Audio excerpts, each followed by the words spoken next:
on this institution to ensure that they use those provisions where they can summon documents, summon people to ensure that corruption does not exist anymore in this state.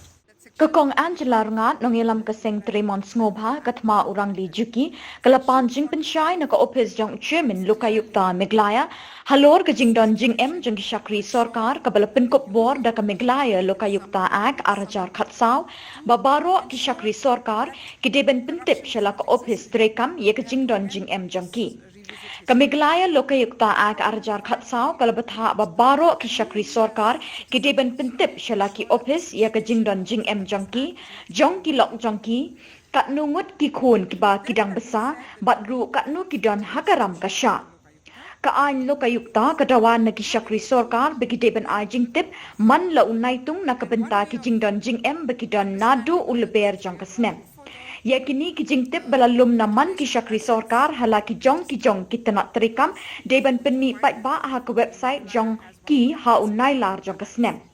Kakong Angela kalapan jing pensyairu na ka office Lokayukta ya ka por banyo ya ka jubab na ka. That section 45 of the Meghalaya Lokayukta Act is implemented.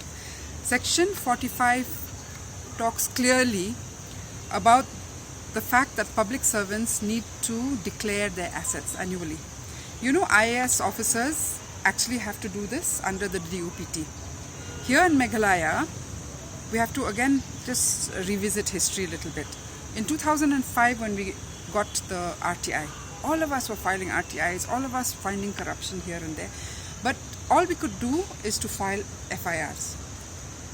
It was then that we said that we need a full-fledged institution like the Lokayukta to look into cases of corruption and abuse of power.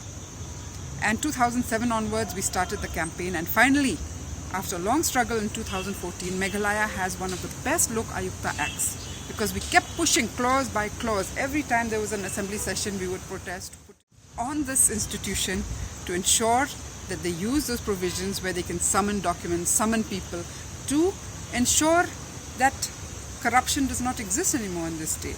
And me and you as citizens also need to ensure that this institution works and that this act is not something merely in paper. So we are asking for the declaration of assets register because they're supposed to file it, and through the declaration of assets we can understand if there is disproportionate assets among our public servants.